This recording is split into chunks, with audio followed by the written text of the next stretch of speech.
All right. Good afternoon. Thank you for being here today with our weekly live Wednesday sessions. My name is Jessica Hayes, and I'm the Work-Based Learning Coordinator with Medicine-Rockford. With me today, I have Jennifer Benters, MSN, APN, CPNP-PC. It's a lot of letters after your name, Jen. So she's advanced practice nurse with the Crusader Community Clinic, school-based health center in Auburn. She's also a pediatric team lead with Crusader Community Clinic. I also have Katy Haun with me, who is the academy coach at Auburn. And today we're going to kind of take a little bit of a different direction on healthcare. We're going to kind of talk about different careers that are involved in healthcare, and then we're going to let Jen kind of tell us a little bit about her education, classes she took, and kind of the pathway she had to get here. So, Jen, if you want to kind of give us a little bit of an introduction and who you are and what you do, that would be great. Awesome. Thank you. Thank you for having me. So my name again is Jennifer Benters. I'm a pediatric nurse practitioner with Crusader Community Health here at Auburn High School. We have a school-based health center. So we provide medical care just like you would get at any normal doctor's office here within the walls of Auburn High School. I have done my complete APN, so advanced practice nurse, my nurse practitioner role here at Auburn High School. So for the last 7 years. And then prior to that, I was a NICU nurse, and and so that's kind of how I came to this position. Can you tell us a little bit, like what are some really good key skills that a student could work on right now that would make them successful in a medical career? Absolutely. So I think there's probably a lot of skills that will kind of go for a lot of different careers. Organization is really one of them. There's a lot that goes into my day of keeping patients organized, making sure I'm taking care of phone calls that patients have called me with, making sure I'm taking care of lab work and contacting patients with that, checking on my patients at the hospital. There's a lot that goes into my day and a lot of different aspects. And so I think time management and organization are super important. I don't think you can ever start too early on working on how you can organize yourself. The internet and cell phones have made things significantly easier. I'll date myself. I used to use like a paper date book to keep track of everything that I had going on. And now it's so nice because you can do it on your iPhone. But finding maybe an app or just using your calendar and setting alarms for yourself for very specific things like deadlines for papers or projects, making sure that you're staying on top of, reading. It's really important to kind of keep yourself reading, and not just on your phone, but like actual physical reading is so good. So good for your brain to kind of continue to open your mind to new words and new ideas. And so I think all of those things are things you can really start working on at the high school level. And then, I just think channel your excitement and what you're interested in. So even if you struggle with chemistry, if you want to be in the medical field, I struggled with chemistry for a really long time. And it took, until my second year in college of taking chemistry courses before I was like, oh, okay, I finally get this. So don't rule yourself out on a certain field just because you find the material difficult. If this is what you're truly drawn to do, continue to work towards it, get support, reach out to a tutor, figure out ways that you can kind of master that material, because we all know that chemistry is not the only component that goes into the medical field. There are so many different things. Same with math. So that's two things that's, I will go with you on the date myself. I officially switched to electronic calendars during COVID because everything was being done online. So I finally got rid of my paper calendar this year. So, and it's actually been quite a stress reliever to not have multiple places to write things down. So sure, right? Yeah, I'm right there with you. And go ahead. So just because we're always trying to connect with our students, why, like how many times I've heard this, why do I have to learn math? And Miss Benters here just said that 4-letter word. So can you give me examples of how in your profession a student would have to use math? Oh gosh, yeah. And I think, pediatrics especially, we do, all of our medications are weight-based. So everything I have to do, I have to calculate how many kilograms does this child weigh? And then I have to calculate the medication specifically based on their weight. So that's a very specific to pediatrics math that I do. I cross multiply all day long, literally cross multiply all day long. That's like all I do for calculating different things for kids. Other math things are you want to be able to have basic math skills to kind of be able to adjust for, the dates that kids were last seen or when they need to be seen again. Math comes up all the time. And I know my husband's actually a science teacher, so he gets this all the time too. And I think you don't really realize how often you use math in your everyday life until you go into the real world and you're like, oh, I guess I do multiply or add things more than I want. They used to tell us in school that you'll never be walking around with a calculator. So you need to learn this now and keep it in your head. And luckily for you guys, you do have a calculator. So you don't have to long divide. You can use your calculator, but you got to know how to divide. You got to know how to multiply. You got to know how to do basic skills like that for not just healthcare fields, for everything, really. Thank you. That's a great example. Do you want to re-say that again? Yeah, right. That's great, because I think that also comes down, I did the same thing when I was in high school. Like, why am I going to need geometry? Why do I need this? And so by hearing how it really does apply, not just in your career, but you're going to use math every day of your life when it comes to paying bills, when it comes to, buying groceries, everything comes into using math every day. Tipping your wait staff. You want to know how to calculate in your head. You want to be able to figure out what's 10% of something, what's 15% of something, or at least eyeball it a little bit better. So you're tipping the wait staff. That's awesome. Thank you. And that kind of takes us down like that. One of the things we talked about was the education. We've talked about different career fields in medical and different, pathways to get there. Can you kind of give us twofold? One, kind of some specific classes that you found really interesting that you took, both high school and college, that really helped you be successful as a nurse, and then kind of tell us a little bit about some different career options outside of nursing or doctor that are in the medical field that our students could explore. Perfect.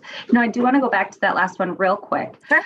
So I'm our pediatric team lead, which means that I oversee all the nurse practitioners and physician assistants in our department. And I also am in charge of hiring, setting up committees, all of that jazz. And so one thing I do want to stress, while math and science are very obviously important for health sciences, English and reading are also super important.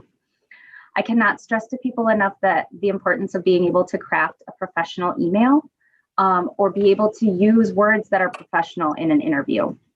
I frequently will discard applications of people that just clearly cannot even grasp basic grammar and punctuation and spelling, because in order to be a professional, you really need to be able to speak and write professionally too. So for all my English teachers out there, you are very important. And one of the best ways to to broaden your horizons for vocabulary and words is to read books, because it'll help open your eyes to different vocabulary words.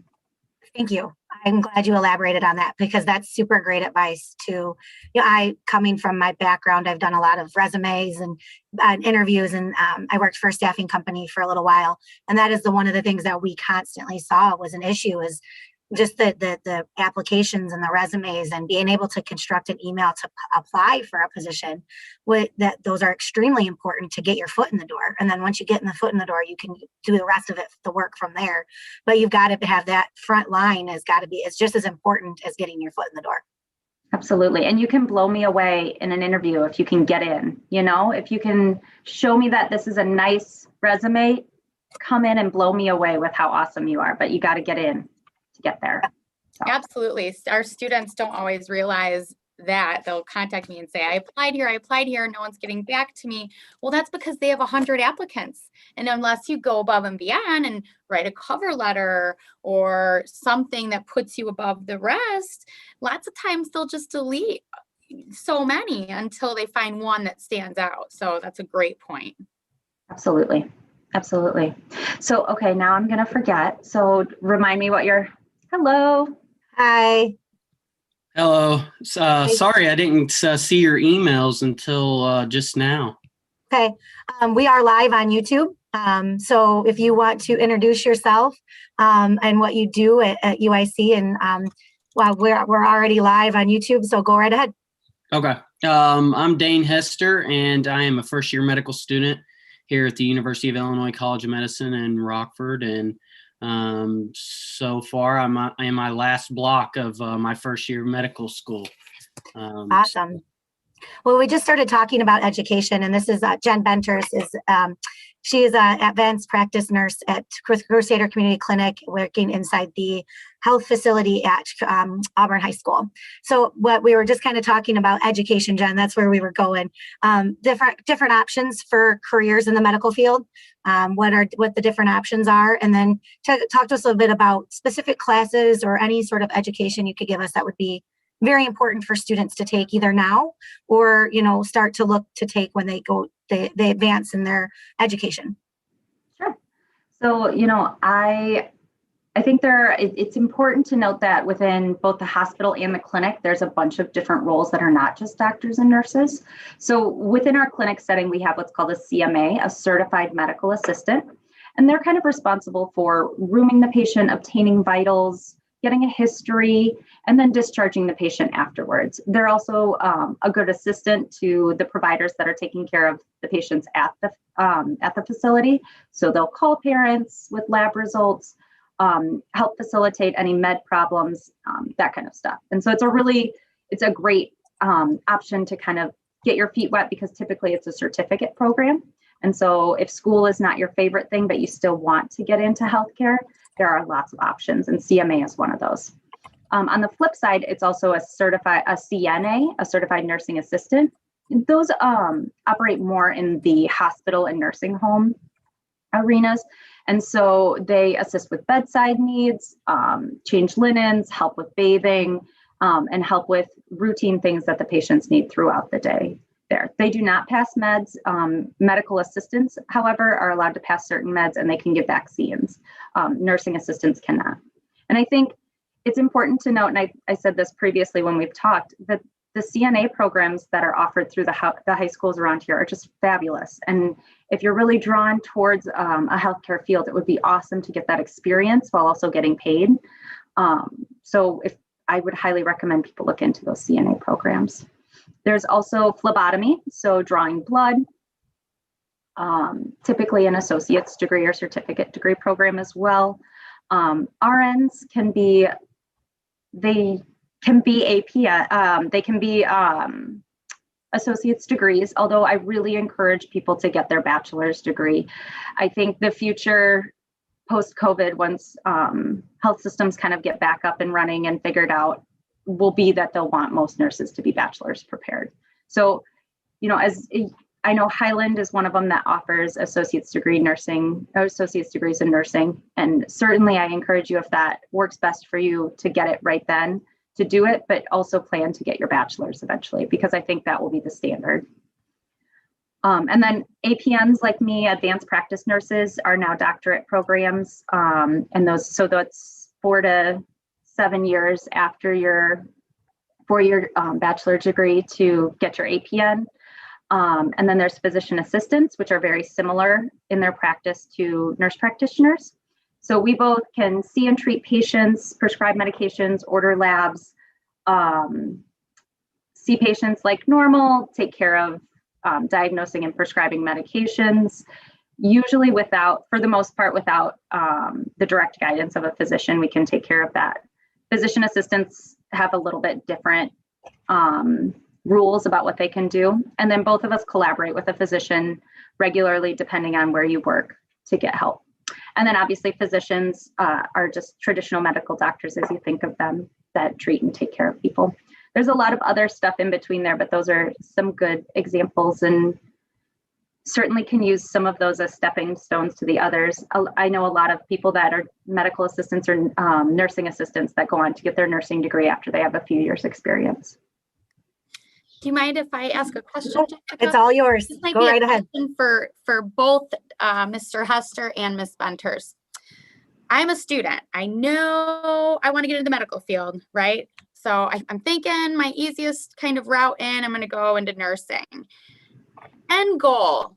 I have no idea if I want to be an APN or a doctor. And it sounds like, if I commit to being a doctor, it's a lot of school and it's scary and it's competitive. And how do I make this decision? It sounds like you guys do a lot of the similar kind of things, right? So what are the benefits of both, and how do I make that decision? Do you want to go first? Yeah. Sure. Yeah, I could just say before I applied to medical school, I had a goal of mine to make sure that I worked in the healthcare field and as a medical assistant. And so I did a year and a half in a general internal medicine clinic, and I worked as a medical assistant and as a phlebotomist. And prior to that, I did a year as a CNA in a brain rehabilitation center called Restorative. And so I worked alongside RNs who were passing meds and things like that. And I really, and even in the office, working with a physician and working alongside an RN, at a certain point, I realized that I did want to have more responsibility and that I wanted to be more involved in understanding the underlying pathology and all the things that come with going to medical school, and the more, enriching my knowledge over a longitudinal path, over a longitudinal time. I did really enjoy the patient care, though, that medical assistants were able to provide, and also RN. So that was really a point and a crossroads where I decided whether I wanted to go into a nursing field, and that was something that I considered more than I had ever had at that point in my life. But I ultimately decided to go to medical school. After doing 4 years of undergrad in pre-medical sciences, I stayed with that. But there was a consideration in that point to maybe go to medical school or nursing school, and pursue, getting my RN and even an advanced practicing degree. I did have a friend, though, that interned and did the same thing as a scribe. And he eventually decided he wanted to go to medical or nursing school and not medical school. And he got his BSN in nursing, and he works a lot with the diabetic population, and he loves his job doing that. So I think you really have to kind of get your feet wet and get some experience and decide for yourself what you want out of your life and what responsibilities do you want to have. And yeah, so ultimately I would say it would require some experience. Thank you. I 100% agree. I was originally, when I started my undergrad career, I was enrolled in pharmacy school. I was in a bridge program, pharmacy program through Drake University. And so I worked as a pharmacy tech for 3 years while I was going through that program. And then as we were starting our graduate work, I realized it wasn't for me. And I kind of took a step back and ended up getting my degree in biochemistry, cell and molecular biology. So that way I could kind of set myself up for the MCAT, which is the test you take before you to get into medical school. And then I was offered a really awesome, well, I wasn't offered, I worked my butt off to apply for a position at the Monroe Clinic, which is kind of a little bit west of Rockford here, where I was able to shadow a bunch of different physicians, APNs, PAs. I did some PT and occupational therapy shadows as well. And I kind of realized I really liked the advanced practice nurse role. I saw myself having a family. I didn't want to commit to all of the years of school that I knew medical school would require of me. I didn't want to be on call, which typically the APNs were not on call. And I thought that would work better for my family life. Fast forward, I ended up doing almost as much school. I am on call. I work weekends. I round at the hospital. All of those things I said I didn't really want to do, I'm actually doing now. So that was ridiculous. So I do have a slight, if I can be honest, I have a slight regret that I didn't try to do, because I backed out of the MCAT at the last minute. So I have slight regret that I never actually even tried. But with that being said, I am very happy with my role, and I know that I'm very fortunate because I get to do hospital rounding. I have a leadership position, and I'm seeing patients. And so it's everything I actually always wanted.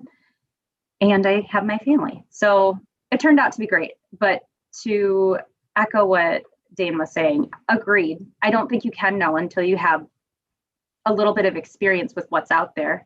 I don't think I knew what an occupational therapist did until halfway through, nurse practitioner school, which they have a really cool role too. So I think you just got to get out there and see what's out there. It sounds pretty consistent that there's no straight path.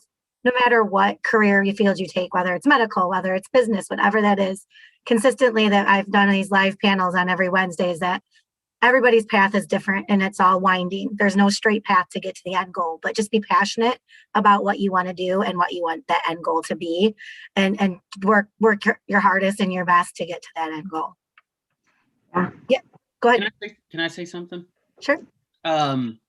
I was just wanting to say for anybody who's listening, any of the students or whatever, that whenever I was wanting to get into medical school, I was trying to get in as fast as I could. I was trying to get everything completed as fast as possible.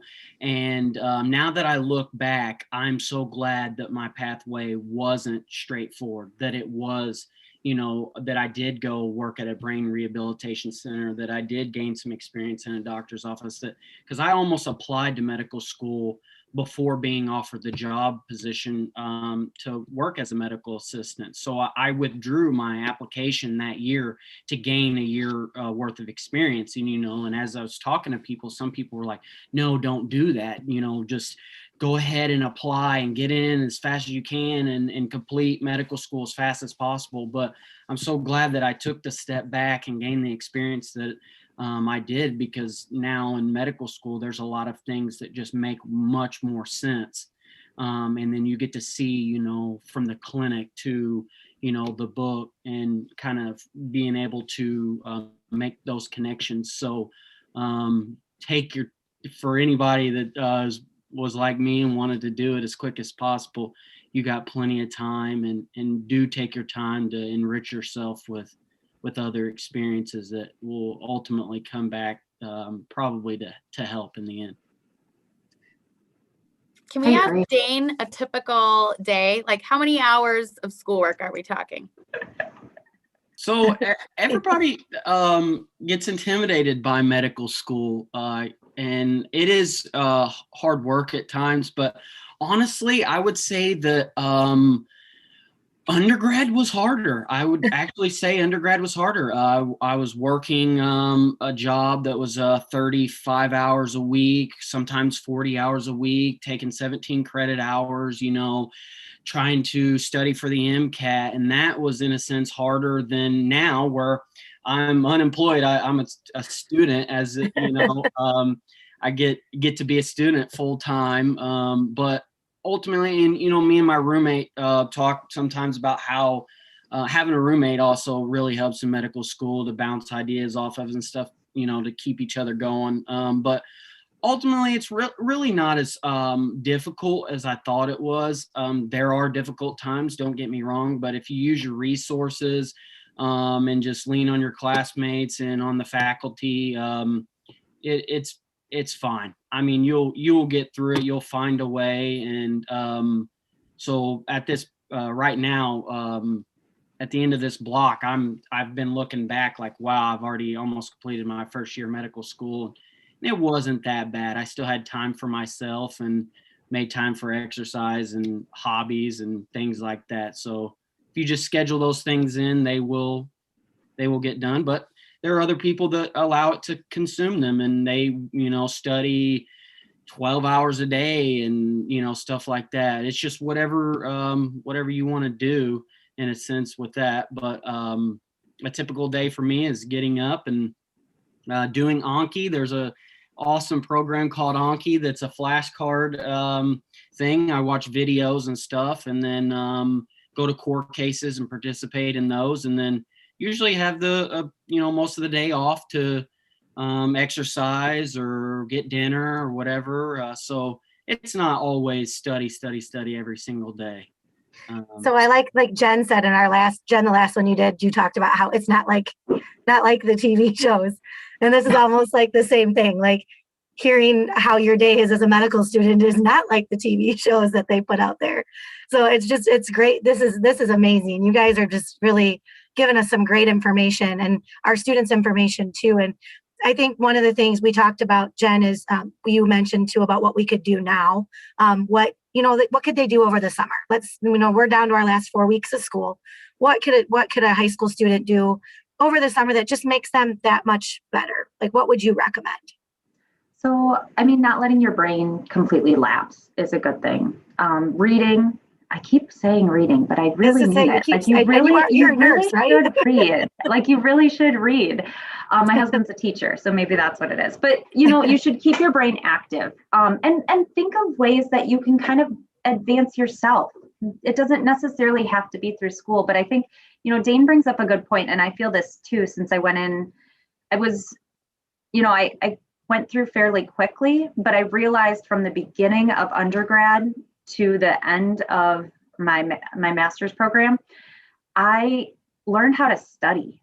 And like that, study smarter, not harder. You need to study smart. You could put 12 hours in, but you don't actually need to put 12 hours in most days. Like, you need to focus on what's important. So I think if there are opportunities for you to learn study skills or to look at apps that can maybe help you with your study skills, find something that works good for you and organize yourself. So if you could work on those types of things now, that's great. Look for opportunities. I don't think it's ever too early to start looking for scholarship opportunities, start looking for internship opportunities, network with people. And what I mean is when, your parents' friends are over, or when anybody that you know of that works in the field is talking about anything, kind of see how you can get to know people and network with people and see how they can help you find positions. Oftentimes, these types of jobs these types of internship opportunities or shadowing opportunities, or even positions in general, are not posted. So the more you know people, the more you can say, hey, I actually really want to work at that. I would love to work at that nursing home. And you know the nurse that works there, can she put my name in? Can you tell me if there's anybody hiring there? So kind of link up with your friends who like their jobs and see if they can't help you find a position. And I think, Dayne and I both kind of took a winding path, but we never really stopped. And I think that's what's super important is it can take you forever to get to what you want to do. Nobody thinks that 18-year-olds should know exactly what they want to do for the rest of their life. That's silly. And it can change, but like, you can't stop. You can't just stop, because then you get stagnant, you don't keep going. And it's hard to get your brain back in school mode if you just never keep trying to push yourself.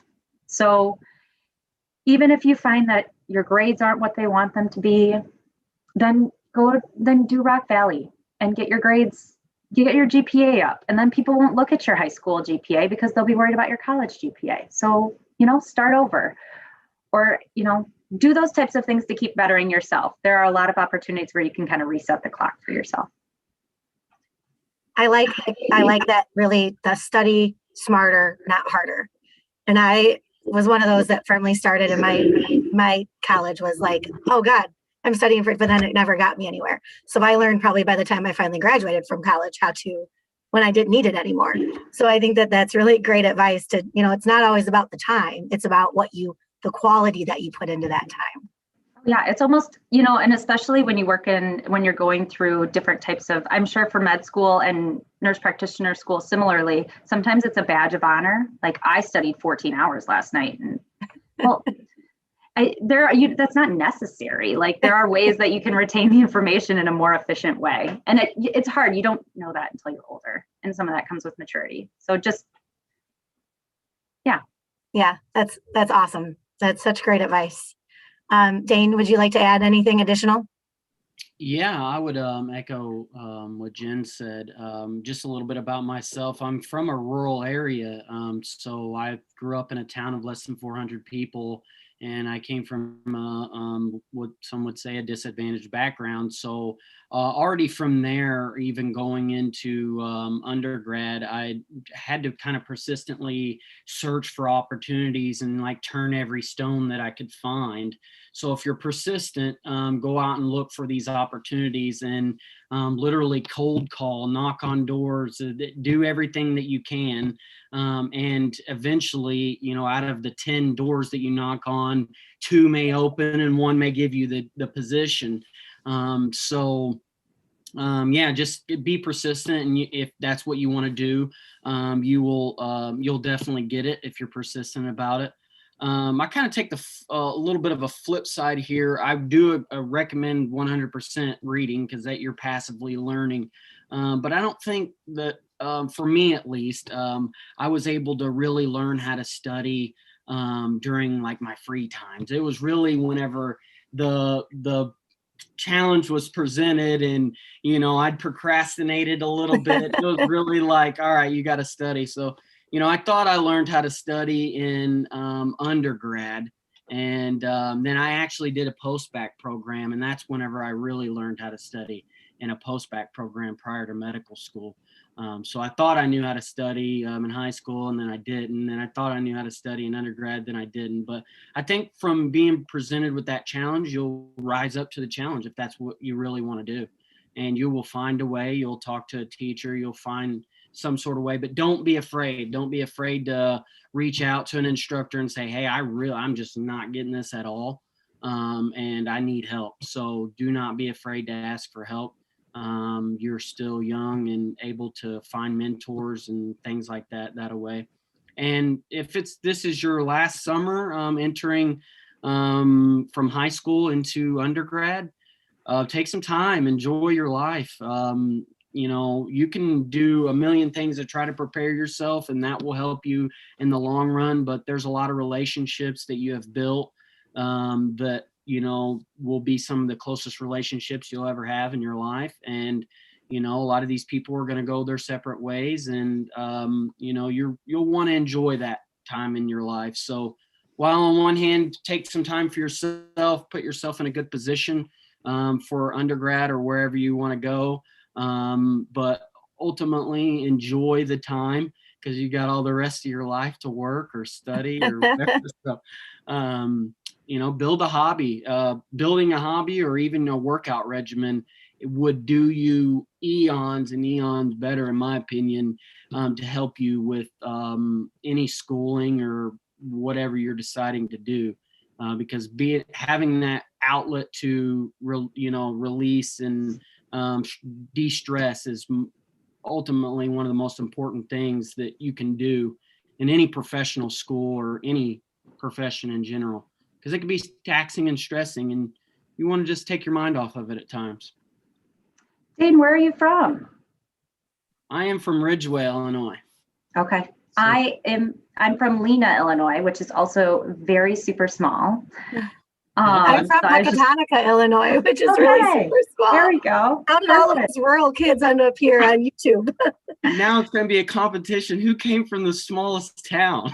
You win. You You're win. Small. You win. Yeah. I had about 1,800 and about 54 in my graduating class. So, yeah. Okay.